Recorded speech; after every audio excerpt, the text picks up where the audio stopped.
ನಮಸ್ಕಾರ ಎಲ್ರಿಗೂ. ಇವತ್ತಿನ ವಿಷಯ ಮೃತ್ಯುಂಜಯ ಮಹಾಮಂತ್ರ. ಅದರ ಬಗ್ಗೆ ಅದರ ಅರ್ಥಾನುಸಂಧಾನವನ್ನು ಮಾಡೋಣಂತೆ. ಮೃತ್ಯುಂಜಯ ಮಹಾಮಂತ್ರ ಅಂತ ಹೇಳಿ ತುಂಬಾ ಪ್ರಖ್ಯಾತವಾದದ್ದು. ತ್ರ್ಯಂಬಕಂ ಯಜಾಮಹೇ ಸುಗಂಧಿಂ ಪುಷ್ಟಿವರ್ಧನಂ ಊರ್ವಾರುಕಮೇವ ಬಂಧನಾತ್ ಮೃತ್ಯೋರ್ ಮುಕ್ಷೀಯಂ ಅಮೃತಾತ್ ಅಂತ ಹೇಳಿ ಬಹಳ ಬಹಳ ಅರ್ಥಪೂರ್ಣವಾದಂತಹ ಮಂತ್ರ. ಅಂದ್ರೆ ನಾವು ಮೃತ್ಯುವನ್ನ ಗೆಲ್ಲುವುದು ಅಂತ ಹೇಳಿ ಹೇಗಪ್ಪ ಅಂತ ಅನ್ಸುತ್ತೆ. ಯಾವುದನ್ನ ನಾವು ಅನಿವಾರ್ಯವೋ ಅದನ್ನ ತಡೆಯೋದಕ್ಕಾಗಲ್ವೋ ಅದನ್ನ ಒಪ್ಕೊಂಡ್ಬಿಡ್ಬೇಕು ಅಂತ ಭಗವದ್ಗೀತೆ ಹೇಳುತ್ತೆ. ಮೃತ್ಯುವನ್ನ ಅಂದ್ರೆ ಜೀವಾತ್ಮರು ಹುಟ್ಟಿದ ಮೇಲೆ ಸಾಯಲೇಬೇಕು. ಹೇಗಪ್ಪ ಅಂತ ಅನ್ಸುತ್ತೆ. ಅಂದ್ರೆ ಆ ಮೃತ್ಯುವಿನ ಭಯವನ್ನ ನಿವಾರಣೆ ಮಾಡ್ಕೊಳ್ಳೋದಿದೆಯಲ್ಲ, ಅದೇ ಮೃತ್ಯುಂಜಯ ಅಂತ ಹೇಳಿ ಅನ್ಸುತ್ತೆ. ಹಾಗಾಗಿ ಇದು ಋಗ್ವೇದದಲ್ಲೂ ಬರುತ್ತೆ, ಯಜುರ್ವೇದದಲ್ಲೂ ಬರುತ್ತೆ. ಇದಕ್ಕೆ ಹೇಗೆ ಅಂತ ಹೇಳಿದ್ರೆ ಇದು ಯಾವ ಯಾವ ರೀತಿಯಿಂದ ಬೇರೆ ಬೇರೆ ದೃಷ್ಟಿಕೋನಗಳಿಂದ ನೋಡ್ತು ಅಂತಂದ್ರೆ ಬಹಳಷ್ಟು ಅರ್ಥವನ್ನ ಕೊಡುತ್ತೆ. ಜೀವನದಲ್ಲಿ ಮಾಗುವುದು ಅನ್ನೋದು ಮುಖ್ಯ ಆಗತ್ತೆ. ಇಲ್ಲಿ ಪ್ರತಿಯೊಂದು ತ್ರಯಂಬಕಂ ಯಜಾಮಹೇ ಸುಗಂಧಿಂ ಪುಷ್ಟಿವರ್ಧನಂ ಉರ್ವಾರುಕಂ ಇವ ಬಂಧನಾತ್ ಮೃತ್ಯು ಮುಕ್ಷೀಯ ಮಾಮೃತಾತ್ ಅಂತ ಪ್ರತಿಯೊಂದು ಪದವು ಅದು ಎಷ್ಟು ಚೆನ್ನಾಗಿದೆ ಅಂತಂದ್ರೆ, ಅಮೃತಾತ್ ಅಂದ್ರೆ ಅಮೃತತ್ವದಿಂದ ನನ್ನನ್ನ ದೂರ ಮಾಡಬೇಡ. ಬಂಧನಾತ್ ಅಂತಂದ್ರೆ ಈ ಒಂದು ಭವಬಂಧನಗಳಿಂದ ನಾನು ಬಿಡುಗಡೆಯಾಗಬೇಕು. ತ್ರಯಂಬಕಂ ಅಂತಂದ್ರೆ ಬೇಕಾದಷ್ಟು ಅರ್ಥ ಇದೆ ಸಂಸ್ಕೃತದಲ್ಲಿ ಹಾಗೂ ವೇದ ಭಾಷೆಯಲ್ಲಿ, ಬಹಳಷ್ಟು ಅರ್ಥಗಳಿದೆ. ಆದರೆ ಸಂದರ್ಭಕ್ಕೆ ತಕ್ಕಂತೆ ಅರ್ಥ ಮಾಡ್ಕೊಂಡ್ರೆ ಅದು ಅರ್ಥಪೂರ್ಣವಾಗಿರುತ್ತೆ. ಹಾಗೆ ಇಲ್ಲಿ ತ್ರಯಂಬಕಂ ಅಂತಂದ್ರೆ ಒಂದು ಸಂಖ್ಯೆ ಅಂತ ಇಟ್ಕೊಳ್ಳೋಣಂತೆ, 3 ಅಂತ ಹೇಳಿದ್ರೆ ಏನು ಅಂದ್ರೆ 3 ಅಸ್ತಿತ್ವಗಳು ಅಂತ ಹೇಳಿ ಬರುತ್ತೆ. ಸತ್, ಸಚ್ಚಿತ್ ಮತ್ತು ಸಚ್ಚಿದಾನಂದ. ಇದು ಅನಾದಿ ಅನಂತ. ಮುಂದೆ ಇದರ ವಿವರಣೆ ಕೊಡ್ತೀನಿ. ಈಗ ಪದಶಃ ಅರ್ಥ ಹೇಳ್ತಾ ಇದ್ದೀನಿ. ಯಜಾಮಹೇ, ಅವನನ್ನ ಆರಾಧಿಸೋಣ. ಯಾರನ್ನ? ಸುಗಂಧಿಂ ಪುಷ್ಟಿವರ್ಧನಂ ಅಂತ. ಅಂದ್ರೆ ನಮ್ಮ ಜೀವನಕ್ಕೆ ಸುಗಂಧವನ್ನ ಪುಷ್ಟಿಯನ್ನ ತಂದು ಕೊಡುವಂತಹ ಉರ್ವಾರುಕಂ ಇವ ಅಂತಂದ್ರೆ ಅಂದ್ರೆ ಬಂಧನದಿಂದ ಹೇಗೆ ಕಳಚ್ಕೊಳ್ಬೇಕು ಅಂದ್ರೆ ಈ ಸೌತೆಕಾಯಿ, ಕರ್ಬೂಜ ಇವೆಲ್ಲ ಹಣ್ಣುಗಳಿರುತ್ತಲ್ಲ, ಸೌತೆಕಾಯಿ ಇದೊಂದು ವಿಶೇಷತೆಯನ್ನ ನಮ್ಮ ಪೂರ್ವಜರು ಗಮನಿಸಿದ್ದಾರೆ. ಈ ಕಾಯಿ ಅಥವಾ ಹಣ್ಣು ಗಿಡದಿಂದ ಮಾಗಿದಾಗ ಕೆಳಗೆ ಬೀಳುವಾಗ ತೊಟ್ಟು ಅದಕ್ಕೆ ಅಂಟಿಕೊಂಡಿರುವುದಿಲ್ಲ. ಹಾಗೂ ಈ ತೊಟ್ಟು ತುಂಬಾ ಒಂಥರ ಫೈಬ್ರಸ್ ಅಂತನ್ನುವಂಥ ನಾರಿನಿಂದ ಕೂಡಿರುತ್ತೆ. ಹಾಗಾಗಿ ಅದು ಇನ್ನೂ ಮಾಗದೆ ಇರುವಾಗ ಕೊಯ್ಯೋದಕ್ಕೂ ಕಷ್ಟ ಆಗುತ್ತೆ. ಹಾಗಾಗಿ ಮಾಗದಾಗ ತುಂಬಾ ಚೆನ್ನಾಗಿರುತ್ತೆ, ತಾನಾಗೆ ಬಿದ್ದು ಬಿಡುತ್ತೆ ಅಂತ ಹೇಳಿ ಇಲ್ಲಿ ಈ ಒಂದೊಂದು ಪದಕ್ಕೂ ನಾವು ಅರ್ಥವನ್ನ ಮಾಡ್ಕೊಂಡು ಹೋಯ್ತು ಅಂತಂದ್ರೆ ತುಂಬಾ ಚೆನ್ನಾಗಿರುತ್ತೆ ಅಂತ ಹೇಳಿ ಅನ್ಸುತ್ತೆ. ಅರ್ಥ ಸರಿಯಾಗಿ ಹೊಂದ್ಕೊಳ್ಳುತ್ತೆ ಅಂತ. ಹಾಗಾಗಿ ಈಗ ಒಂದೊಂದಾಗಿ ನಾವು ನೋಡೋಣಂತೆ ಏನು ಅಂತ ಹೇಳಿ ಈಗ ತ್ರಯಂಬಕಂ ಅಂದ್ರೆ 3 ಅಂತ ಹೇಳಿದೆ. ಅದು ಸೃಷ್ಟಿ ಸ್ಥಿತಿ ಲಯವನ್ನು ಕೂಡ ತೋರಿಸುತ್ತೆ. ಆದ್ರೆ ಇಲ್ಲಿ ಸತ್, ಸಚ್ಚಿತ್ ಮತ್ತು ಸಚ್ಚಿದಾನಂದ ಅನ್ನೋದು ಹೆಚ್ಚಿಗೆ ಆದಂತಹ ಅರ್ಥವನ್ನ ಕೊಡುತ್ತೆ ನಮ್ಗೆ. ಅದು ಅಂದ್ರೆ ಸತ್ ಅಂತಂದ್ರೆ ಜಡವಸ್ತು ಪಂಚಭೂತಗಳು ಅಂತ ಇಟ್ಕೋಬಹುದು. ಸಚ್ಚಿತ್ ಅಂತಂದ್ರೆ ಜೀವಾತ್ಮರು, ಅಂದ್ರೆ ಮಾನವರು, ಪ್ರಾಣಿ, ಪಕ್ಷಿ, ಕ್ರಿಮಿ, ಕೀಟ ಎಲ್ಲದನ್ನು ಬರುತ್ತೆ. ಹಾಗೂ ಸಚ್ಚಿದಾನಂದ ಅಂದ್ರೆ ಭಗವಂತ ಅಂತ ಹೇಳಿ ಅಂದ್ರೆ ಈ ಸ್ಥಿತಿ ಸೃಷ್ಟಿ ಲಯವನ್ನ ಮಾಡುವಂತಹ ಶಕ್ತಿ ಇರೋದು ಯಾರಿಗೆ? ಭಗವಂತನಿಗೆ, ಸಚ್ಚಿದಾನಂದನ್ಗೆ. ಅಂದ್ರೆ ಉಳಿದ 2 ಅಸ್ತಿತ್ವ ಇದೆಯಲ್ಲ, ಸತ್ ಮತ್ತು ಸಚ್ಚಿತ್, ಇದು ಭಗವಂತನ ಅಧೀನದಲ್ಲಿರುತ್ತೆ ಅಂತ. ಹಾಗಾಗಿ ಈ ಸಚ್ಚಿತ್ಗೋಸ್ಕರ ಅಂತಂದ್ರೆ ಯಾರೋ ಏನೋ ಗಹನವಾದನ್ನು ಹೇಳ್ತಾ ಇದ್ದೀನಿ ಅಂತ ಅನ್ಕೋಬೇಡಿ. ಈ ಜೀವಾತ್ಮರುಗಳಿಗೆ ಬೇಕಾದಂತಹ ಈ ಒಂದು ಬ್ರಹ್ಮಾಂಡವನ್ನ, ಜಗತ್ತನ್ನ ಆ ಸತ್ ಅನ್ನೋದನ್ನ ಉಪಯೋಗಿಸ್ಕೊಂಡು, ಪಂಚಭೂತಗಳನ್ನು ಉಪಯೋಗಿಸ್ಕೊಂಡು ಭಗವಂತ ಸೃಷ್ಟಿ ಮಾಡಿದಾನೆ ಅಂತ ಸಾಮಾನ್ಯವಾದಂತಹ ಒಂದು. ಹಾಗಾಗಿ ಈ ಒಂದು ಸುಗಂಧಿಂ ಅಂತ ಹೇಳಿ ಅನ್ಕೊಂಡಿದ್ದಾರೆ. ಸುಗಂಧಿಂ ಅಂತಂದ್ರೆ ಧಾತು ಪ್ರಕಾರವಾಗಿ ಹೋಯ್ತು ಅಂತಂದ್ರೆ ಗಂಧ ಅರ್ಧನೆ ಅಂತ ಅರ್ಥ ಬರುತ್ತೆ. ಅಂದ್ರೆ ರುಬ್ಬುವುದು, ತಿರುವುದು, ಅರೆಯೋದು ಅಂತ ಹೇಳಿ ಸಾಮಾನ್ಯವಾಗಿ ನಾವು ಯಾವಾಗ ಗಂಧದ ಕೊರಡನ್ನ ತೇಯ್ತೀವಲ್ವಾ, ಅವಾಗ ಏನ್ ಬರುತ್ತೆ? ಗಂಧ ಬರುತ್ತೆ, ಸುಗಂಧ ಭರಿತವಾಗಿರುತ್ತೆ. ಆ ಗಂಧವನ್ನ ತಂಪಾಗಿಸುತ್ತದೆ. ನಮ್ಗೆ ಹಣೆಗೆಲ್ಲ ಹಚ್ಕೋತೀವಿ, ಜ್ವರ ಬಂದಾಗ ಹಚ್ಕೋತೀವಿ. ಒಂಥರ ಗಂಧ ಅಂತಂದ್ರೆ ಒಂಥರ ಭೂಷಣ ಹಣೆಗೆ, ಆ ಥರನೂ ಇರುತ್ತೆ. ಹಾಗಾಗಿ ಆ ಒಂದು ತೈದಾಗ ಅಂತಹ ಒಂದು ಸುಗಂಧ ನಮ್ಮಿಂದ ಹೊರಗೆ ಬರುತ್ತಲ್ಲ, ಅದಕ್ಕೋಸ್ಕರ ಸುಗಂಧ ಹೊರಗೆ ಬರುತ್ತಲ್ಲ, ಅದು ಚೆನ್ನಾಗಿರುತ್ತೆ. ಹಾಗೇನೆ ನಮ್ಮ ಜೀವನವೂ ಕೂಡ ಈ ಒಂದು ಪ್ರಪಂಚ ಅನ್ನುವಂತಹ ಮೂಸೆಯಲ್ಲಿ ಅದು ತೇಯ್ದಾಗ, ಅದು ತೀಡಿದಾಗ, ಉಜ್ಜಿದಾಗ ಅಂತಹ ಒಂದು ಸುಗಂಧ ಬರುತ್ತೆ. ಅಂದ್ರೆ ಮಾಗ್ತೀವಿ ನಾವು ಅಂತ ಹೇಳಿ ಅಂತ ನಮ್ಗದು ಬರುತ್ತೆ. ಅಂದ್ರೆ ಈ ಮಾಗೋದು ಇರುತ್ತೆ, ಅವಾಗ ನಮ್ಮ ಜೀವನಕ್ಕೂ ಒಂದು ಪರಿಮಳ ಬರುತ್ತೆ ಅಂತ ಹೇಳಿ ಅಂತ. ಅಂದ್ರೆ ಸಚ್ಚಿದಾನಂದ ನಮ್ಮನ್ನ ಅರಿತಾನೆ. ಅಂದ್ರೆ ನಮ್ಮ ಒಳಗಿನ ಒಳ್ಳೆಯದಿರುತ್ತಲ್ಲ ಅದು ಹೊರಕ್ಕೆ ಬರುತ್ತೆ ಅಂತ. ಅಂದ್ರೆ ನಮ್ಮ ಈ ಜೀವನದ ಒಂದು ಹುಟ್ಟು ಸಾವಿನ ಚಕ್ರ ಇರ್ತಲ್ಲ, ಅದರಲ್ಲಿ ರುಬುತ್ತಿರ್ತಿದ್ದಾಗ ಏನಾಗುತ್ತೆ, ನಾವು ಮಾಗಿ ಮಾಗಿ ನಮ್ಮ ವ್ಯಕ್ತಿತ್ವ ಒಳ್ಳೆಯದಾಗಿ ಒಳ್ಳೆಯದಾಗಿ ನಾವು ಎಂತ ಉನ್ನತಿಗೆ ಏರ್ತೀವಲ್ಲ, ಅವಾಗ ಏನಾಗುತ್ತೆ, ಆ ಮುಕ್ತಿಗೆ ನಾವು ಹತ್ತಿರವಾಗ್ತೀವಿ ಅಂತ ಹೇಳಿ ಅಂತ ಈ ಒಂದು ಪ್ರಕ್ರಿಯೆ ಅದು. ಅಂದ್ರೆ ಇಲ್ಲಿ ಬೇಡವಾದದ್ದನ್ನ ಕಳೆದುಕೊಂಡು, ಕೆಟ್ಟವನ್ನ ಕಳೆದುಕೊಂಡು ಈ ಜೀವ ಅಂದ್ರೆ ಈ ಒಂದು ಆತ್ಮ ಅನ್ನೋದು ಇದೆಯಲ್ಲ, ಅದು ಗಟ್ಟಿಯಾಗತ್ತೆ, ಶುದ್ಧವಾಗತ್ತೆ ಅಂತ ಹೇಳಿ ಅಂತ. ಹೇಗೆ ಕೆಟ್ಟವನ್ನ ಕಳೆದುಕೊಂಡು ಅಂತಂದ್ರೆ, ಸಾಮಾನ್ಯವಾಗಿ ಯಾವುದನ್ನೇ ನೀವು ಕಾಯಿಸಿದ್ರೆ ಅದರೊಳಗಿರುವಂತಹ ಕಶ್ಮಲಗಳು ಆಚೆಗೆ ಬರುತ್ತೆ. ಈಗ ಚಿನ್ನವನ್ನೇ ತೆಗೆದುಕೊಳ್ಳೋಣ ಉದಾಹರಣೆಯಾಗಿ, ಅದಕ್ಕೆ ಕಸವರ ಅಂತ ಹೇಳಿ ಅಂತ ಹೆಸರು. ಅಂದ್ರೆ ಚಿನ್ನವನ್ನ ಪುಟಕ್ಕೆ ಇಟ್ಟಾಗ ಅಂದ್ರೆ ಆ ಕ್ರೂಸಿಬಲ್ ಮೂಸೆ ಅಂತ ಇರುತ್ತಲ್ಲ, ಅದರೊಳಗೆ ಹಾಕಿ ಚೆನ್ನಾಗಿ ಕಾಯಿಸಿದಾಗ ಆ ಕಸವೆಲ್ಲ ಹೊರಕ್ಕೆ ಹೋಗಿ ಅದು ಚೆನ್ನಾಗಿ ಹೊಳೆಯೋಕ್ ಶುರು ಮಾಡುತ್ತೆ. ಅದಕ್ಕೆ ಕಸವರ ಅಂತ. ಹಾಗೇನೆ ನಮ್ಮ ಆತ್ಮ ಕೂಡ ಆ ತರ ಗಟ್ಟಿ ಆಗಬೇಕು. ಅವಾಗ ಒಂಥರ ಒಂದು ಒಳ್ಳೆ ವ್ಯಕ್ತಿತ್ವ ಬರುತ್ತೆ ಅಂತ ಹೇಳಿದ್ದೆ. ಇದು ಕಠಿಣತಮವಾದಂತಹ ಹಾದಿ. ರುಬ್ಬುವಿಕೆಗೆ ಒಳಗಾಗೋದು ಕಷ್ಟ. ಆದ್ರೆ ನಮ್ಮ ಜೀವನದಲ್ಲಿ ನಾವು ನೋಡ್ತಾನೆ ಇರ್ತೀವಿ. ಅಂತ ಎಲ್ಲಾವುದು ಕೇಕ್ ವಾಕ್ ಅಂತಾರಲ್ಲ, ಆ ತರ ನಮ್ಮ ಜೀವನ ಯಾವತ್ತೂ ಇರಲ್ಲ. ಯಾಕೆಂದ್ರೆ ಜೀವನದಲ್ಲಿ ಇದಕ್ಕೆ ಸಿಲೆಬಸ್ ಅನ್ನೋದಿಲ್ಲ. ಎಡವು ಬಿದ್ದಾದ್ಮೇಲೆ ಅಂದ್ರೆ ಪಾಠ ಕಲ್ತಾದ್ಮೇಲೆ ನಮ್ಗೆ ಅದ್ ಏನ್ ಪಾಠ ಅಂತ ಗೊತ್ತಾಗುತ್ತೆ. ಅಲ್ಲಿಗ ನಮ್ಗೆ ಅನುಭವಕ್ಕೆ ಬಂದ್ ಹೋಗಿರುತ್ತೆ. ಹಾಗಾಗಿ ಇದೊಂಥರ ಹೇಗೆ ಅಂತಂದ್ರೆ, ಕಲ್ಲು ಮುಳ್ಳು, ಗುಡ್ಡ ಬೆಟ್ಟ ಹಳ್ಳ ತಿಟ್ಟು ಎಲ್ಲ ಇದ್ದೇ ಇರುತ್ತಲ್ಲಿ. ಕೆಲವು ಸಲ ಕಷ್ಟವಾಗಿರುತ್ತೆ. ಸುಮ್ನೆ ಉದಾಹರಣೆಗೋಸ್ಕರ ಅಮರನಾಥ್ ಯಾತ್ರೆ ಅಥವಾ ಚಾರ್ಧಾಮ್ ಯಾತ್ರೆ, ಕೇದಾರ್ನಾಥ್ ಯಾತ್ರೆನ ಗಮನಿಸ್ಕೊಳ್ಳಿ. 22-24 ಕಿಲೋಮೀಟರ್ ಕಾಲ್ದಾರಿಲಿ ಹೋಗ್ಬೇಕು. ಅದೇನು ರಸ್ತೆ ಅಂತ ಏನ್ ಇಲ್ವಲ್ಲ ಅಲ್ಲಿ. ದುರ್ಗಮವಾದಂತಹ ಹಾದಿ, ಮಳೆ ಬರ್ತಾ ಇರುತ್ತೆ, ಲ್ಯಾಂಡ್ ಸ್ಲೈಡ್ ಆಗ್ತಾ ಇರುತ್ತೆ, ಭೂಕುಸಿತ ಆಗ್ತಾ ಇರುತ್ತೆ, ಒಂದಿಷ್ಟೇ ಒಂದು 8-10 ಅಡಿ ಜಾಗ ಇರುತ್ತೆ. ಅದ್ರಲ್ಲಿ ಎಲ್ಲಾರು ಹೋಗೋರು ಬರೋರು ಎಲ್ಲಾರು ಇರ್ಬೇಕಲ್ಲ. ಹಾಗಾಗಿ ಇದು ಹೇಗೆ ಅಂತಂದ್ರೆ, ಒಂದು ಋಗ್ವೇದದ ಒಂದು ಮಂತ್ರ ಇದೆ. ಅಶ್ಮನ್ವತಿ ರೀಯತೆ ಸಂಭ್ರಮದ್ವಾ ಉತ್ತರತ ಪ್ರತರತ ಸಖಾಯ ಅಂತ. ಅಂದ್ರೆ ಒಂದು ನದಿಗೆ ಹೋಲಿಸಿದ್ದಾರೆ. ಆ ನದಿನಲ್ಲಿ ಹೇಗಿರುತ್ತೆ, ಸುಮ್ನೆ ಹುಟ್ಟಿದ ಜಾಗದಿಂದ ಸಮುದ್ರದವರೆಗೆ ಸೇರುವವರೆಗೆ ಎಷ್ಟೋ 100 ಕಿಲೋಮೀಟರ್ ಗಟ್ಲೆ ಹರಿಯತ್ತದು. ಅದೇನಾಗುತ್ತೆ, ಬಂಡೆ ಇರುತ್ತೆ, ಪ್ರಪಾತ ಇರುತ್ತೆ, ಕೆಳಕ್ಕೆ ಬೀಳತ್ತೆ, ಮೇಲಕ್ಕೆ ಏಳತ್ತೆ, ಜಲಪಾತ ಸೃಷ್ಟಿ ಮಾಡುತ್ತೆ, ಬಂಡೆಗೆ ಉಜ್ಜ್ಕೊಂಡು ಹೋಗುತ್ತೆ, ತಾಗಿಕೊಂಡು ಹೋಗುತ್ತೆ, ಪಕ್ಕದಿಂದ ಹೋಗುತ್ತೆ, ಅದನ್ನ ಕೊರೆದುಕೊಂಡು ಹೋಗುತ್ತೆ. ಶ್ರೀ ಶೃಂಗೇರಿಯಿಂದ ಬರುವಾಗ ಅಲ್ಲೊಂದು ಮಧ್ಯದಲ್ಲಿ ಒಂದು ಜಾಗದಲ್ಲಿ ಕುದುರೆ ಹಬ್ಬಿ ಅಂತ ಇದೆ. ನೀವು ನೋಡಿ ಅಲ್ಲಿ ಹೋದ್ರೆ ಆ ತಿರು ಇದೆ ಹಾಗೆ ನದಿನಲ್ಲಿ, ತುಂಗಾ ನದಿನಲ್ಲಿ, ಅದು ಬಂಡೆಗಳನ್ನೆಲ್ಲ ಕೊರೆದು ಒರಳ ತರ ಮಾಡಿಟ್ಬಿಟ್ಟಿದೆ. ಅಂದ್ರೆ ಅಂತಹ ಶಕ್ತಿ ಇರುತ್ತೆ. ಸುಮ್ಮನೆ ವಿಚಾರಕ್ಕೋಸ್ಕರ ಹೇಳಿದಷ್ಟೇ. ಅಂದ್ರೆ ಈ ನದಿನಲ್ಲಿ ಹೋಗುವಾಗ ನಮ್ಗೆ ಎಂತೆಂಥ ಅನುಭವ ಆಗುತ್ತೆ, ಜೀವನವೆಂಬ ನದಿಯಲ್ಲಿ ಹೋಗುವಾಗ ಎಂತೆಂಥ ಅನುಭವ ಆಗತ್ತೆ ಅಂತಂದ್ರೆ, ಡಿಕ್ಕಿ ಹೊಡೆದಾಗ ಒಂದು ಅನುಭವ, ಅದನ್ನ ಮೇಲಿಂದ ಹೋದಾಗ ಒಂದು ಅನುಭವ, ಅದನ್ನ ಬಳಸ್ಕೊಂಡು ಹೋದಾಗ ಒಂದು ಅನುಭವ, ಕೆಲವು ಕಡೆ ಡಿಕ್ಕಿ ಹೊಡೆದಾಗ ಉಜ್ಜದಂತ ಅನುಭವ ಇರುತ್ತೆ, ಮುತ್ತಿಟ್ಟು ಹೋದಂಗ ಅನುಭವ ಆಗುತ್ತೆ. ಹೀಗೆ ಬೇಕಾದಷ್ಟು ತರಹದ ಅನುಭವ ಆಗುತ್ತಲ್ಲ, ಇವೆಲ್ಲ ಪುಷ್ಟಿವರ್ಧನಂ ಅಂತ ಹೇಳಿ ಅಂತ. ಅಂದ್ರೆ ಉರ್ವಾರುಕಮಿವ ಬಂಧನಾತ್ ಅಂತ ಹೇಳಿ ಅಂತ ಒಂದು ಕಡೆ ನಾವು ಸೌತೆಕಾಯಿ ಅಂತ ಬಿಡಿಸ್ಕೊಳ್ಳೋದಾಗತ್ತೆ. ಸುಗಂಧಿಂ ಪುಷ್ಟಿವರ್ಧನಂ ಅಂತಂದ್ರೆ ಈ ಒಂದು ತೇಯೋದಿರುತ್ತಲ್ಲ, ತೇಯ್ದಾಗ ಏನಾಗತ್ತೆ, ಆ ಗಂಧ ಬರುತ್ತಲ್ಲ, ಆ ತರದ್ ನಮ್ಮ ಒಂದು ಜೀವ ಕೂಡ ಶುದ್ಧೀಕರಣ ಕ್ರಿಯೆಗೆ ಒಳಗಾಗತ್ತೆ ಅಂತ ಹೇಳಿ ಅಂತ. ಅಂದ್ರೆ ಇಲ್ಲಿ ಏನಾಗುತ್ತೆ, ಸುಗಂಧಿಂ ಪುಷ್ಟಿವರ್ಧನಂ, ಆ ಸಚ್ಚಿದಾನಂದನನ್ನ ಯಜಾಮಹೇ ಅಂತ ಹೇಳಿ ಅಂತ ಅಂತೀವಿ. ಅಂದ್ರೆ ಭಗವಂತನನ್ನ ಏನು ಪೂಜಾ ವೈ ಸತ್ಕಾರ ಅಂತ ಹೇಳಿ ಅಂತ ಒಂದು ವ್ಯುತ್ಪತ್ತಿ ಇದೆ. ಅಂದ್ರೆ ನಾವು ಒಳ್ಳೆಯ ದಾರಿಯಲ್ಲಿ ಸತ್ಕಾರ್ಯವನ್ನ ಮಾಡ್ತಾ ಇದ್ರೆ ಅದು ಭಗವಂತನ ಉಪಾಸನೆ ಅಂತ ಹೇಳಿ ಅಂತ. ಹೇಗೆ ಅಂತಂದ್ರೆ, ಯಜ್ಞೋ ವೈಶ್ರೇಷ್ಠತಮಂ ಕರ್ಮ ಅಂತ ಇನ್ನೊಂದು ವ್ಯುತ್ಪತ್ತಿ ಇದೆ. ಅಂದ್ರೆ ಯಜ್ಞದಂತೆ ನಾವು ಯಾವ ಕೆಲಸವನ್ನು ಮಾಡಬೇಕು ಅಂತ ಹೇಳಿ ಅಂತ.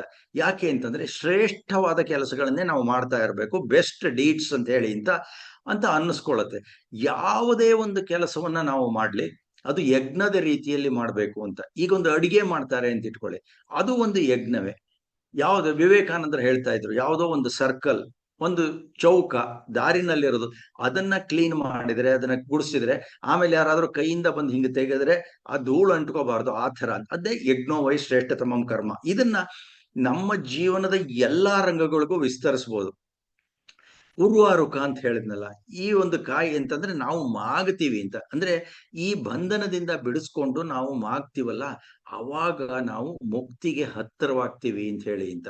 ಅಂದ್ರೆ ಹಣ್ಣಾಗುದು ಮಾಗುವುದು ಅಂತಂದ್ರೆ ಯಾವಾಗ ಆಗ್ತೀವಿ ಅಂತಂದ್ರೆ, ನಮ್ಗೆ ಈ ಒಂದು ಜೀವನದ ಅರ್ಥ ಅಥವಾ ಈ ಪ್ರಪಂಚ, ಸಾಮಾನ್ಯವಾಗಿ ಪರಂಪರೆಯಲ್ಲಿ ಬಂದಂತಹ ವಿಶೇಷ ಇದೆ ಯಾವುದು ಅಂತಂದ್ರೆ, ನಮಗೆ ಜ್ಞಾನ ಅಥವಾ ವಿಶೇಷ ಜ್ಞಾನ ಅಥವಾ ವೇದ ಅಂದ್ರೆ ಏನು ಅಂತಂದ್ರೆ, ಒಂದು ಭಗವಂತನನ್ನ ತಿಳಿದುಕೊಳ್ಳೋದು, ಎರಡು ಭಗವಂತನ ಸೃಷ್ಟಿಯನ್ನ ಅರ್ಥ ಮಾಡ್ಕೊಳ್ಳೋದು, ಇನ್ನೊಂದು ಈ ಜೀವಾತ್ಮರನ್ನ ಅರ್ಥ ಮಾಡ್ಕೊಳ್ಳೋದು, ಹಾಗೂ ಸೃಷ್ಟಿಯಲ್ಲಿ ಬರುವಂತಹ ಜಡ ಪದಾರ್ಥಗಳನ್ನ, ಇವು ಮೂರನ್ನ ಅರ್ಥ ಮಾಡ್ಕೊಂಡ್ರೆ ನಾವು ಜೀವನ ಹೇಗೆ ಮಾಡಬೇಕು ಅನ್ನೋದು ಗೊತ್ತಾಗತ್ತೆ. ಅದನ್ನೇ ರಿಯಲೈಸೇಷನ್ ಅಥವಾ ಸಾಕ್ಷಾತ್ಕಾರ ಅಂತ ಹೇಳ್ತಾರೆ. ಅಂದ್ರೆ ಇದನ್ನ ಆಗುವಾಗ ನಮ್ಗೆ ಪೂರ್ವಾಗ್ರಹಗಳು ಇರಬಾರದು ಅಂತ. ಅಂದ್ರೆ ಇದೊಂಥರ ಸಂಸ್ಕಾರಯುತವಾಗಿ ಆಗತ್ತೆ. ಅವಾಗ ಆ ಕಿಟ್ಟವನ್ನೆಲ್ಲ ಕಳೆದು ಅಂತ ಹೇಳಿದ್ನಲ್ಲ, ಹಾಗೆ ಇನ್ನಿತರ ಪ್ರಾಣಿ ವರ್ಗದಲ್ಲಿ ಈ ಶುದ್ಧೀಕರಣ ಕ್ರಿಯೆ ಇರಲ್ಲ. ಹಾಗಾಗಿ ನಾವು ಮಾನವ ಜನ್ಮವನ್ನೇ ಪಡಿತಾ ಹೋಗ್ಬೇಕು. ಇದು ಒಂದು ಜನ್ಮದಲ್ಲಿ ಆಗುವಂತಹ ಕೆಲಸವಲ್ಲ, ನಮ್ಮ ಭಾರತೀಯ ನಂಬಿಕೆ ಇದು. ಅಂದ್ರೆ ಆ ತರ ಬರುತ್ತೆ ಅಂತ ನಮ್ಬಿಟ್ಟು. ಅದಹ ಸ್ವದ ಮನು ಪುನರ್ಗರ್ಭತ್ವ ಮೇರಿರೆ ಅಂತ ಹೇಳಿ ಅಂತ ಋಗ್ವೇದದ ಒಂದು ಮಂತ್ರ. ಅಂದ್ರೆ ಮತ್ತೆ ಮತ್ತೆ ನಾವು ಹುಟ್ಟಿ ಬರುತ್ತೇವೆ ಅಂತ. ಅದನ್ನೇ ಪುನರಪಿ ಜನನಂ ಪುನರಪಿ ಮರಣಂ ಅಂತ ಹೇಳಿ ಅಂತ ಶಂಕರಾಚಾರ್ಯರು ಹೇಳಿದ್ರು. ಹಾಗೆಯೇ ನಾವು ಮತ್ತೆ ಮಾನವರಾಗಿ ಹುಟ್ಟುತ್ತೀವ, ಏನು ಗ್ಯಾರಂಟಿ ಅಂತ ಏನಾದ್ರು ಕೇಳಿದ್ರೆ, ಸತಿ ಮೂಲೆ ತದ್ವಿಪಾಕೋ ಜಾತ್ಯಾಯುರ್ಭೋಗಾಹ ಅಂತ ಹೇಳಿ ಅಂತ ಪತಂಜಲಿ ಮುನಿಗಳು ಹೇಳಿದ್ದಾರೆ. ಅಂದ್ರೆ ನಮ್ಮ ಕರ್ಮ ಫಲದಂತೆ ನಾವು ಜಾತಿ ಆಯಸ್ಸು ಭೋಗವನ್ನ ಪಡಿತೀವಿ ಅಂತ ಹೇಳಿ ಅಂತ. ಜಾತಿ ಅಂತಂದ್ರೆ ಇವಾಗಿನ ತರದ ಜಾತಿ ಅಲ್ಲ, ಸ್ಪೀಶೀಸ್ ಅಂತ ಅರ್ಥ. ಅಂದ್ರೆ ಪ್ರಾಣಿ ವರ್ಗದಲ್ಲೋ ಅಥವಾ ಮನುಷ್ಯ ವರ್ಗದಲ್ಲೋ ಅಂತ ಹೇಳಿ. ಹಾಗಾಗಿ ಏನ್ ಮಾಡ್ಬೇಕು ಅಂತಂದ್ರೆ, ನಾವು ಸಚ್ಚಿಂತನೆ ಸತ್ಕಾರ್ಯಗಳನ್ನ ಮಾಡ್ಬೇಕು ಅಂತ. ಈಗ ಯಜಾಮಹೆ ಅಂತ ಅನ್ಬಿಟ್ಟು ಅಂತ ಹೇಳಿದ್ವಿ ನಾವು. ಯಜಾಮಹೆ ಅಂತ ಹೇಳಿ ಏನು, ಭಗವಂತನನ್ನ ಯಜಾಮಹೆ ಅಂತಂದ್ರೆ ಏನು ಅಂತ, ಅವನನ್ನ ಆರಾಧಿಸ್ಬೇಕು ಅಂತ. ಏನು ಆರಾಧನೆ ಮಾಡಿದ್ರೆ ಭಗವಂತನಲ್ಲಿ ಏನೇನು ಗುಣಗಳಿದೆಯೋ ನಾವು ಅವನ್ನ ದಯಾಮಯ ಅಂತೀವಿ, ಕರುಣಾಳು ಅಂತೀವಿ, ಸರ್ವಶಕ್ತ ಅಂತೀವಿ, ಸರ್ವಂತರ್ಯಾಮಿ ಅಂತ ಹೇಳ್ತೀವಿ. ಹೀಗೆ ಬೇಕಾದಷ್ಟು ಗುಣಗಳನ್ನ ನಾವು ಆರೋಪ ಮಾಡ್ತೀವಲ್ಲ, ಆ ಗುಣಗಳನ್ನ ನಮ್ಮಲ್ಲಿ ಇಳಿಸಿಕೊಳ್ಳುವುದು, ಇದು ಬೇಸಿಕ್ ಫ್ಯೂಚರ್ಸ್ ಅಂತ ಹೇಳಿ ಅಂತ ಆಗತ್ತೆ. ನಾವು ಕರುಣೆ ಉಳ್ಳವರಾಗಬೇಕು, ದಯಾಮಯರಾಗಬೇಕು, ಇನ್ನೊಬ್ಬರಿಗೆ ತೊಂದರೆ ಕೊಡಬಾರ್ದು, ಅಹಿಂಸೆ ಮಾಡಬಾರ್ದು, ಎಲ್ಲರನ್ನೂ ಪ್ರೀತಿಸ್ಬೇಕು. ಅಂದ್ರೆ ಇಂತಹ ಜ್ಞಾನಾರ್ಜನೆಯಲ್ಲಿ ನಾವು ತೊಡಗಿಕೊಳ್ಬೇಕು ಅಂತ ಹೇಳಿ ಅಂತ. ಅವಾಗ ಏನಾಗುತ್ತೆ, ನಾವು ಉನ್ನತಿಗೆ ಏರ್ತೀವಿ ಅಂತ. ಅಂದ್ರೆ ನಮ್ಮ ಜೀವನದ ಗತಿ ಯಾವತ್ತು ಊರ್ಧ್ವ ಮಟ್ಟಕ್ಕೆ, ಉತ್ಕ್ರಾಮಾತ ಪುರುಷ ಮಾ ಅವಪತ್ತಾಹ ಅಂತ ಹೇಳಿ ಅಂತ ಇನ್ನೊಂದು ವೇದ ಮಂತ್ರ ಹೇಳುತ್ತೆ. ಅಂದ್ರೆ ನಿನ್ನ ಮಾರ್ಗ ಇರುವುದು ಯಾವತ್ತು ಉನ್ನತಿಗಾಗಿ ಅಂತ. ಈ ಉನ್ನತಿ ಅಂತಂದ್ರೆ ಏನಾಗುತ್ತೆ, ಸತ್ಯವನ್ನ ಅರಿಯುವುದು, ಶುದ್ಧವಾಗುವುದು, ಮಾನವೀಯತೆಯನ್ನ ಮೆರೆಯುವುದು. ಹಾಗಾದಾಗ ಪ್ರಬುದ್ಧರಾಗ್ತೀವಿ, ಪಕ್ವವಾಗ್ತೀವಿ, ಗಟ್ಟಿಗೊಳ್ತೀವಿ ಅಂತ ಹೇಳಿ. ಅವಾಗ ಏನಾಗುತ್ತೆ, ನಮ್ಮ ಜೀವನದಲ್ಲಿ ಏನೇ ತೊಂದರೆ ಬಂದರೂ ಅದನ್ನ ನಾವು ನಿವಾರಿಸಿಕೊಳ್ಳುತ್ತೇವೆ ಅಂತ ಅನ್ನೋದು. ಮೊದಲೇ ಜ್ಞಾನ ಇತ್ತು ಅಂದ್ರೆ ತೊಂದರೆಗೆ ಸಿಕ್ಕಾಕೊಳ್ಳಲ್ಲ. ಅಕಸ್ಮಾತ್ ಏನಾದ್ರೂ ಆದ್ರೂ ಕೂಡ ಅದನ್ನ ದಾಟಿ ಬರ್ತೀವಿ ಅಂತ. ಅದಕ್ಕೇನೆ ಅಶ್ಮನ್ವತಿ ರೀಯತೆ ಸಂಭ್ರಮದ್ವ ಉತ್ತರತ ಸಖಾಯ ಅಂತ ಹೇಳಿ ಅಂತ. ಅಂದ್ರೆ ಏಳು ಎದ್ದೇಳು ಈಜಿಕೊಂಡು ಹೋಗು, ಇದೊಂದು ಜೀವನದ ನದಿ ಅಂತ ಹೇಳಿ ಅಂತ. ಯಾವುದಕ್ಕೂ ಹೆದರಬೇಕಾದ್ದಿಲ್ಲ ಅಂತ ಹೇಳಿ ಅಂತ. ಅಂದ್ರೆ ಈ ಸಚ್ಚಿದಾನಂದ ಅಂತ ಹೇಳ್ತೀವಲ್ಲ, ಸಚ್ಚಿದಾನಂದನ ಹತ್ರ ನಾವು ಎಷ್ಟು ಹೊತ್ತು ಇರ್ತೀವೋ ಅಷ್ಟು ಆನಂದದ ಸ್ಥಿತಿ. ಸತ್ ಚಿತ್ ಆನಂದ ಅಂದ್ರೆ ಭಗವಂತ ಸದಾ ಆನಂದದಲ್ಲಿರ್ತಾನೆ, ನಾವು ಕೂಡ ಆ ಒಂದು ಮಟ್ಟವನ್ನ ಮುಟ್ಟಬೇಕು. ಇದೆಲ್ಲ ಹೀಗ ಜೀವನದ ಪರೀಕ್ಷೆಗಳು. ಇವೆಲ್ಲ ಜೀವನದ ಪರೀಕ್ಷೆಗಳು ಅಂತಂದಾಗ ಈ ಮೃತ್ಯುವಿನ ಭಯ ಅಂತ ಅನ್ನೋದು ನಮ್ಮಿಂದ ದೂರ ಆಗತ್ತೆ. ಯಾಕೆ ಅಂತ ಅಂದ್ರೆ, ನಮ್ಗೆ ಇನ್ನೊಂದು ಜನ್ಮ ಇದೆ ಅಂತ ಗೊತ್ತಾಯ್ತು, ಪುನರ್ಜನ್ಮ ಇದೆ ಅಂತ ನಮ್ಮ ಭಾರತೀಯ ಪರಂಪರೆಯಲ್ಲಿ ನಂಬಿದ್ರೆ ನಂಬಿ, ಬಿಟ್ರು ಬಿಡಿ. ಆದ್ರೆ ಇದಕ್ಕಿಂತ ಇನ್ನೂ ಹೆಚ್ಚಿನದಾದಂತಹ ಯಾವ್ದಾದ್ರು ಒಂದು ತತ್ವ ಸೂತ್ರ ಇದೆ ಅಂತ ಹೇಳಿ ಒಪ್ಕೊಳ್ಳೋಣಂತೆ. ಯಾಕೆಂದ್ರೆ DVG ಹೇಳ್ತಾರೆ, ಕುಂದು ತೋರ್ದೊಂದದನ್ನು ತಿದ್ದಿಕೊಳೆ ಮನಸ್ಸುಂಟು, ಇಂದಿಗೆ ಈ ಮತ ಉಚಿತ ಮಂಕುತಿಮ್ಮ ಅಂತ. ಇವತ್ತಿಗೆ ಈ ಮತ ಉಚಿತ ಅಂದ್ರೆ ಸರಿಯಾಗಿದೆ ಅಂತ ಹೇಳಿದ್ದ. ಹಾಗಾಗಿ ಇಂತಹ ಪರೀಕ್ಷೆಗಳು ಬಂದಾಗ ನಾವು ಗಟ್ಟಿಯಾಗಿ ಎದುರು ನಿಂತಾಗ, ಯಾಕೆಂದ್ರೆ ಜ್ಞಾನದ ಬೆಳಕು ನಮ್ಮಲ್ಲಿ ಆಗ್ಲೇ ಇದೆ, ಅದು ಮುನ್ನಡೆಯೋದಕ್ಕೆ ಸಹಾಯ ಮಾಡುತ್ತೆ ಅಂತ ಹೇಳಿ ಅಂತ. ಅವಾಗ ದಾರಿ ತೋರಿಸ್ತಾನೆ ಭಗವಂತ. ಅಂದ್ರೆ ನಮ್ಮಲ್ಲೂ ಅಂತಹ ಒಂದು ದಾರಿನಲ್ಲಿ ಇದ್ದಾಗ, ನಾವು ಸಚ್ಚಿಂತನೆಯ ದಾರಿಯಲ್ಲಿದ್ದಾಗ ನಮಗೆ ಸಹಾಯ ಮಾಡ್ತಾನೆ. ಈ ಸಾವಿನ ಭಯವನ್ನ ಮೆಟ್ಟಿ ನಿಲ್ಲುವಲ್ಲಿ ನಮಗೆ ಸಹಾಯ ಆಗತ್ತೆ. ಇದನ್ನೇ ಮೃತ್ಯುಂಜಯ ಅಂತ ಹೇಳಿ ಅಂತ ಹೇಳೋದು. ಅಂದ್ರೆ ನಮ್ಗೆ ಆನಂದದ ಸ್ಥಿತಿಗೆ ಹೋಗ್ಬೇಕಾಗತ್ತೆ, ಹೋಗುವಂತಹ ಒಂದು ಅವಕಾಶ ಸಿಗತ್ತೆ ಅಂತ. ಮೃತ್ಯುವಿಗೆ ಹೆದರಬೇಕಾಗಿಲ್ಲ ಅಂತ ಹೇಳಿದೆ.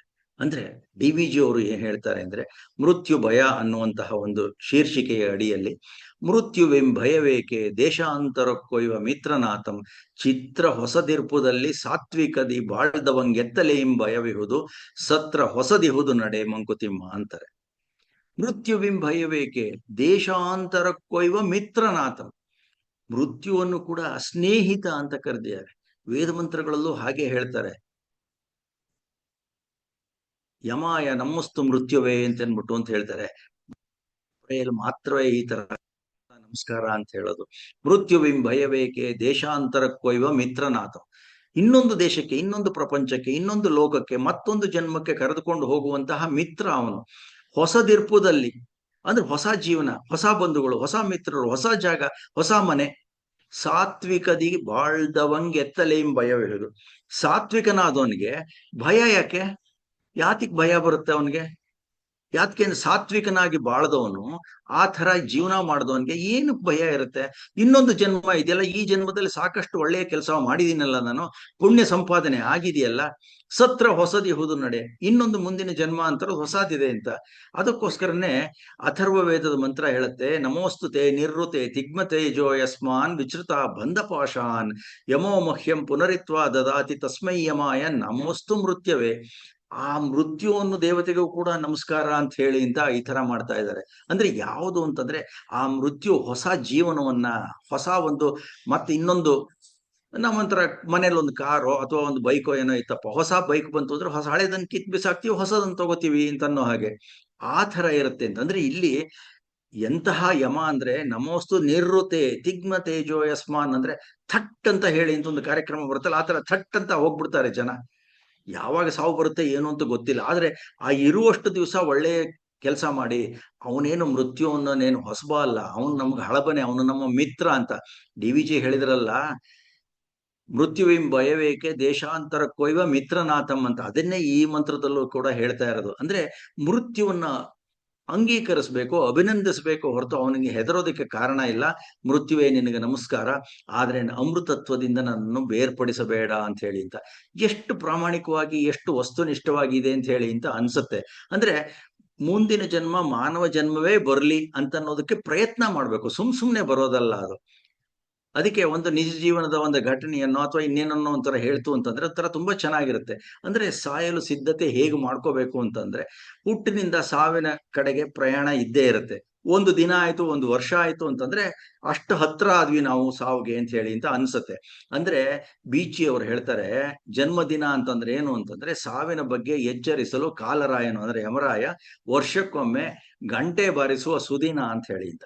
ನಾವು ಬಾಲ್ಯ ಇರುತ್ತೆ, ಆಮೇಲಿಂದ ಯೌವನ ಬರುತ್ತೆ, ಮಧ್ಯ ವಯಸ್ಕ ಆಗ್ತೀವಿ, ಆಮೇಲಿಂದ ವೃದ್ಧಾಪ್ಯ ಬರುತ್ತೆ, ಇನ್ನೂ ಇಳಿ ವಯಸ್ಸಾಗತ್ತೆ. ಅದಕ್ಕೆ ಏನು ಅಂತಂದ್ರೆ, ಈ ಬಾಲ್ಯದಿಂದ ಯೌವನಾವಸ್ಥೆಗೆ ಮಧ್ಯಪ್ರಾಯಕ್ಕೆ ಅದನ್ನ ಏರು ಪ್ರಾಯ ಅಂತ ಹೇಳ್ತಾರೆ, ಆಮೇಲಿಂದ ಅದು ಇಳಿ ಪ್ರಾಯ ಅಂತ ಹೇಳ್ತಾರೆ. ಅದು ಅಂದ್ರೆ ಈ ಥರದಲ್ಲಿ ನಾವು ನಮ್ಮ ಜೀವನವನ್ನು ಮಾಡ್ಬೇಕು ಅಂತ. ಒಂದು ಪದ ಇದೆ, ಇಚ್ಛಾಮರಣಿ ಅಂತ ಹೇಳಿ ಅಂತ ಭೀಷ್ಮಂಗೆ ಹೇಳ್ತಾ ಇದ್ರು, ಮಹಾಭಾರತದಲ್ಲಿ ಬರುತ್ತೆ. ಏನ್ ಹಾಗಾದ್ರೆ, ನಾನು ಇಚ್ಛೆ ಬಂದಾಗ ತಕ್ಷಣ ಸಾಯಿ ಬಿಡ್ಬೋದಾ? ಹಂಗಾದ್ರೆ ಅಷ್ಟು ಸುಲಭನಾ ಅಂತ ಹೇಳಿ ಅಂತ ಅನ್ಸತ್ತೆ. ಅದು ಹಾಗಲ್ಲ. ಎಲ್ಲಾ ಕೆಲಸವನ್ನ ಮಾಡಿ ಮುಗಿಸಿದ ಮೇಲೆ ಏನು ಭಯ ಇರುತ್ತೆ? ಭಯ ಇರೋದೇ ಇಲ್ಲ. ಉದಾಹರಣೆ ತಗೊಂಡು ಅಂತಂದ್ರೆ, ಸಾಕ್ರೆಟಿಸ್ ಅವನ ಧೋರಣೆ. ಅವನು ಏನ್ ಹೇಳ್ತಾ ಇದ್ದ? ಯುವಕರನ್ನ ತಪ್ಪು ದಾರಿಗೆ ಎಳಿತಾ ಇದ್ದಾನೆ ಅಂತ ಅವನು ವಸ್ತುನಿಷ್ಠವಾಗಿ ಮಾತಾಡ್ತಿದ್ದ. ಅಲ್ಲಿಯ ಮರಣದಂಡನೆಯನ್ನು ವಿಧಿಸಿದ್ರು. ಹ್ಯಾಮ್ಲಾಕ್ ಅನ್ನೋದನ್ನ ವಿಷವನ್ನು ಕುಡಿಬೇಕಾಗಿತ್ತು. ಜೈಲರ್ ಬಂದು ಹೇಳ್ದ, ನಾಳೆ ನಿನ್ನ ಸಾವು ಅಂತನ್ಬಿಟ್ಟು ಅಂತ, ತಯಾರಾಗು ಅಂತ. ನಾನು ಯಾವತ್ತೋ ತಯಾರಾಗಿದ್ದೀನಲ್ಲ. ಅದು ಹೇಗೆ ನಿನಗೆ ಇವಾಗ ಶಿಕ್ಷೆ ಆಗುತ್ತೆ, ಈ ತರ ಆಗುತ್ತೆ ಅಂತ ನಿನ್ಗೆ ಹೇಗ್ ಗೊತ್ತಿತ್ತು ಅಂತ ಕೇಳಿದ್ರೆ, ನಾನು ಯಾವ ಕೆಟ್ಟ ಕೆಲಸವನ್ನು ಮಾಡಿಲ್ಲ. ನಾನು ಜೀವನ ಪೂರ್ತಿ ಮಾಡಿದ್ದೆ ಸಾವಿಗೆ ತಯಾರಿ ಮಾಡ್ಕೊಳ್ಳೋದನ್ನ. ನಾನು ಯಾರಿಗೂ ಗುಪ್ತವಾಗಿ ಬಹಿರಂಗವಾಗಿ ತಪ್ಪನ್ನು ಮಾಡಿಲ್ಲ. ನನ್ನ ನಡತೆ ಪರಿಶುದ್ಧವಾಗಿದೆ, ಪಾರದರ್ಶಕವಾಗಿದೆ, ನನಗೆ ಜೀವನದಲ್ಲಿ ತೃಪ್ತಿ ಇದೆ, ಹಾಗಾಗಿ ನಾನು ತಯಾರಾಗಿದ್ದೀನಿ ಅಂತ ಹೇಳಿದ್ದ. ಅಂತಹ ಮಹಾವಿಷ, ಕಾರ್ಕೋಟಕ ವಿಷ ಹ್ಯಾಮ್ಲಾಕನ್ ಕುಡ್ದ.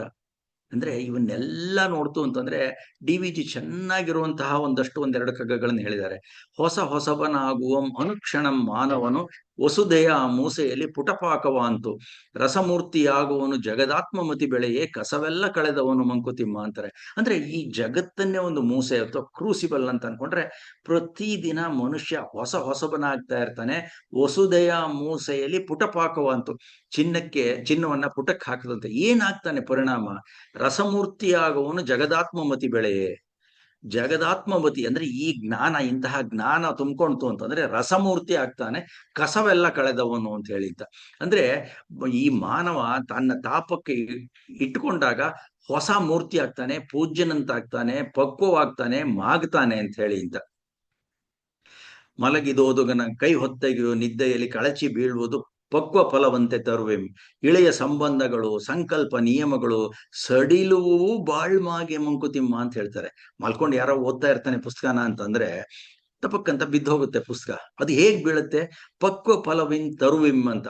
ಅಂದ್ರೆ ಪಕ್ವವಾದ ಫಲ ಗಿಡದಿಂದ ತಾನೇ ಉದುರು ಬಿದ್ದೋಗುತ್ತೆ, ಅದ್ರ ಕೆಲಸ ಮುಗೀತು. ಇನ್ನು ಅದ್ರದ್ದು ಒಂಥರ ಸಂತಾನ ಅಭಿವೃದ್ಧಿ, ಬೀಜ ಪ್ರಸರಣ, ಹಾಗಾಗಿ ಅದು ಆ ತರ ಹೋಗುತ್ತೆ. ಹಾಗೆ ನಾವು ಅಷ್ಟೇ ಇಳೆಯ ಸಂಬಂಧಗಳು, ಸಂಕಲ್ಪ, ನಿಯಮಗಳು ಅದು ಬಂಧನಾತ್ ಉರ್ವಾರುಕಮಿವ ಬಂಧನಾತ್ ಮೃತ್ಯೋರ್ಮುಕ್ಷೀಯ ಮಾಮೃತಾತ್ ಅಂತ ಹೇಳ್ತಾರಲ್ಲ, ಆ ತರ ನಾವು ಬಂಧನಗಳನ್ನ ಕಳಚ್ಕೋಬೇಕು. ಅವಾಗೇನಾಗತ್ತೆ? ಇಳೆಯ ಸಂಬಂಧಗಳು, ಸಂಕಲ್ಪ, ನಿಯಮಗಳು ಸಡಿಲವಾಗ್ತಾ ಬರುತ್ತೆ. ಆ ತರ ಆಗ್ಬೇಕು. ಅದಕ್ಕೆ ಏನಾಗ್ಬೇಕು ಅಂದ್ರೆ ಧರಣಿ ಗೋಳವು ಮೂಸೆ ಜೀವನಗಳ ಅದರೊಳಗೆ ಪರಿಶುದ್ಧಗೊಳಿಸುವುದು ಸಂಸಾರ ತಾಪ. ಪರಿಪರಿಯ ಬಂಧು ಧರ್ಮದಿಂದ ಅಹಮ್ಮತಿ ಕರೆಗೆ ಹರಡಿ ಹಬ್ಬುವುದು ಆತ್ಮ. ಆತ್ಮ ಎಷ್ಟು ವಿಸ್ತಾರ ಆಗುತ್ತೋ ಅಷ್ಟು ನಮ್ಮ ಜಗದಾತ್ಮಮತಿ ಬೆಳೆಯುತ್ತೆ. ನಾವು ಜಗತ್ತಿನೊಂದಿಗೆ ಹೊಂದ್ಕೋತೀವಿ. ಅವಾಗೇನಾಗತ್ತೆ?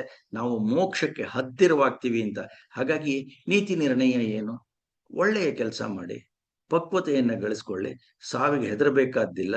ಮುಂದಿನ ಜನ್ಮಕ್ಕೆ ದಾರಿ ಅಂತ ಅನ್ಸುತ್ತೆ. ಸಾಧಕನಾಗ್ತೀವಿ. ಅದಕ್ಕೋಸ್ಕರನೇ ತ್ರ್ಯಂಬಕಂ ಯಜಾಮಹೇ ಸುಗಂಧಿಂ ಪುಷ್ಟಿವರ್ಧನಂ ಉರ್ವಾರುಕಮೇವ ಬಂಧನಾತ್ ಮೃತ್ಯೋರ್ ಮುಕ್ಷೀಯ ಮಾಮೃತಾತ್ ಅಂತ ಹೇಳಿ ಅಂತ ಇದನ್ನ ಮೃತ್ಯುಂಜಯ ಮಂತ್ರ ಅಂತ ಹೇಳಿದ್ದಾರೆ. ಅಂದ್ರೆ ಸಾವನ್ನ ಗೆಲ್ಲುವಂತಹ ಒಂದು ಮಂತ್ರ. ಇದನ್ನ ಪದೇ ಪದೇ ಜ್ಞಾಪಿಸ್ಕೋತಿರೋಣ. ನಾವು ನಮ್ಮ ಜೀವನವನ್ನ ಚೆನ್ನಾಗಿ ಉಜ್ಜಿಸ್ಕೊಂಡು ಸುಗಂಧ ಭರಿತರಾಗಿ, ಪುಷ್ಟರಾಗಿ ಹಾಗೂ ಧೈರ್ಯವಾಗಿ ಜೀವನವನ್ನು ಎದುರಿಸೋಣ ಅಂತ ಹೇಳ್ತಾ ನನ್ನ ಮಾತಿಗೆ ವಿರಾಮವನ್ನು ನೀಡ್ತೇನೆ. ಧನ್ಯವಾದ ಹಾಗೂ ನಮಸ್ಕಾರ.